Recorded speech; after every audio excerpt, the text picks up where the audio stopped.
Hey everyone, welcome to my channel. I hope you're all having a fantastic day. Kelly Ripa just gave Live with Kelly and Mark's early rising audience a shot of excitement that's stronger than a cup of morning coffee. I have a big announcement to make. A huge announcement to make. Ripa, 55, said at the top of Wednesday's live broadcast, touching her husband and co-host Mark Consuelos, 54, on the arm as she revealed his shocking next career move. You see this man right here? Mark Consuelos, co-host of this here talk show. He's going to Broadway. That's right, Ripa said as the live audience applauded. Ripa explained that Consuelos will star opposite Rose Byrne and Kelly O'Hara in an upcoming production of Noel Coward's 1925 play Fallen Angels, which follows two upper-class married women whose lives are exposed as they converse over alcohol while waiting for the arrival of a man with romantic ties to them both. According to the production's website, Consuelos will play Maurice Duclos, the women's mutual secret lover. Consuelos told the live audience that he started sweating backstage at the talk show when he realized he'd soon be announcing the news to the world. Is the anxiety kicking in? When you agreed to do it months ago, my anxiety kicked in, Ripa said. Her husband of nearly 30 years added, I've been wanting to do this. I love getting on stage. It's been years since I've had a chance to do it because of travel, and living here in New York City, I'm pretty much anchored here now. I'm trapped. So I thought it would be a good idea. Ripa joked, I can't wait until you start doing the show and 8 shows a week, before making another reveal about her family's professional endeavors. What's interesting is that, and we've not talked about this on the show, our youngest son and recent University of Michigan School of Drama graduate is also going to be on Broadway in Death of a Salesman at basically the same time, Ripa explained of son Joaquin Consuelos. So every night I'm going to have this choice like, who do I see tonight? Do I go see my husband, or do I go see my beloved son? She finished the segment by joking, I'm just going to be seeing hella theater.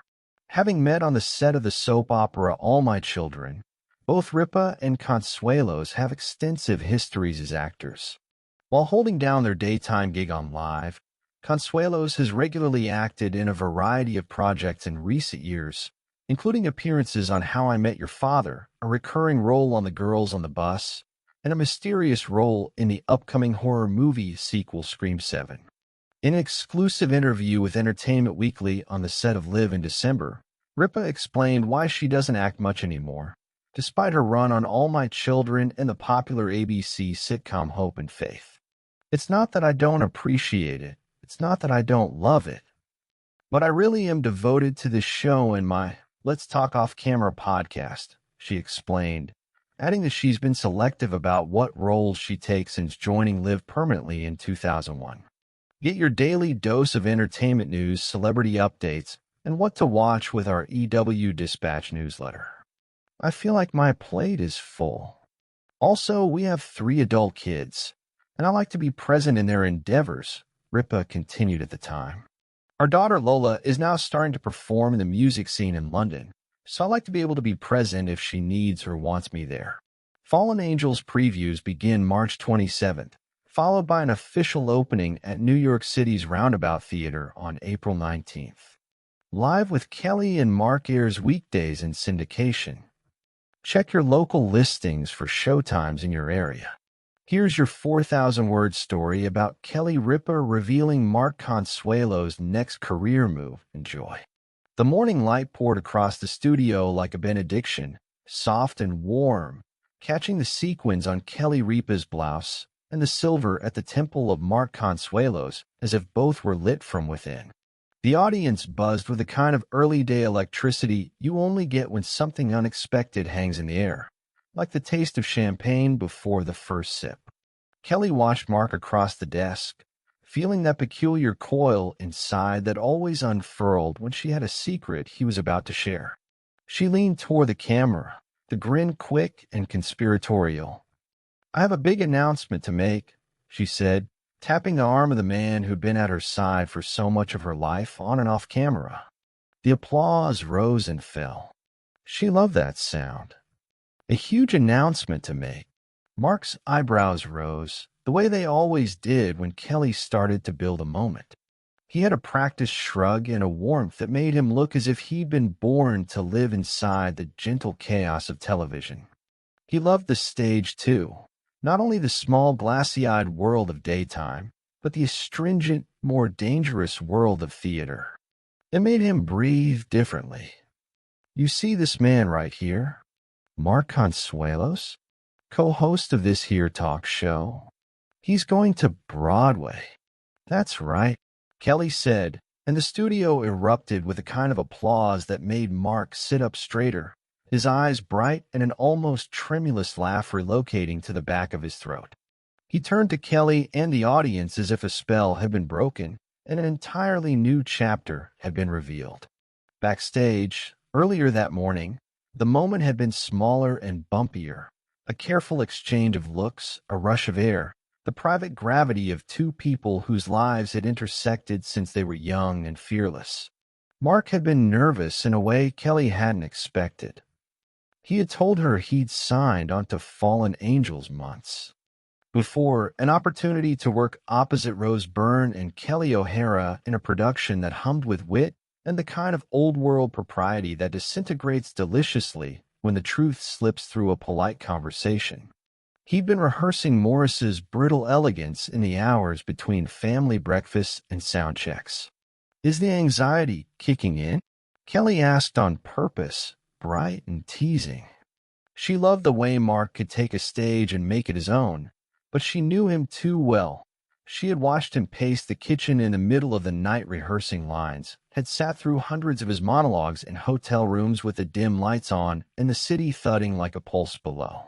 When you agreed to do it months ago, my anxiety kicked in, Mark admitted with a chortle that made half the audience ache.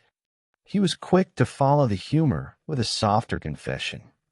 I've been wanting to do this. I love getting on stage. It's been years since I've had a chance to do it because of travel, and living here in New York City, I'm pretty much anchored here now. I'm trapped. So I thought it would be a good idea. The crowd laughed. Kelly nudged him the way a partner does when a line between earnestness and showmanship is alive. They traded a look the cameras could not quite hold. Gratitude, affection, a kind of shared mischief. But the very best part, Kelly knew, was the domestic symmetry of it all. What's interesting is that, and we've not talked about this on the show, our youngest son and recent University of Michigan School of Drama graduate is also going to be on Broadway in Death of a Salesman at basically the same time, she said, and the surprise in her voice was as genuine as any moment she'd manufactured. The audience's response folded into the room like another chorus, delighted by the domestic plot twist she just pitched. Mark's laugh, there was half pride and half bewilderment. So every night, I'm going to have this choice, she continued with a comic sigh. Who do I see tonight? Do I go see my husband, or do I go see my beloved son? She threw up her hands theatrically. I'm just going to be seeing hella theater. Earlier, the family had known in bits and pieces. In the kitchen at home, over cold coffee and a morning paper, there had been text threads and rehearsal schedules, the sort of logistical choreography families create when they're holding more than one fragile dream at once. Kelly had always been a steward of their chaos. Her career had taught her how to move things forward with a smile and an email and an overlong calendar invite. This news felt like both a natural continuation and a delicious complication. The rehearsals at Roundabout had already begun. Mark found himself walking more slowly through the theater district, taking extra time to watch the marquees like a pilgrim admiring relics. There was a different rhythm to rehearsing a Coward play than there was to taping a show about viral videos and parenting tips. Coward demanded an attention to cadence, a tilt of the head, a compression of a long history into 3 lines of conversation. It was elegant cruelty, and Mark loved the discipline of that cruelty.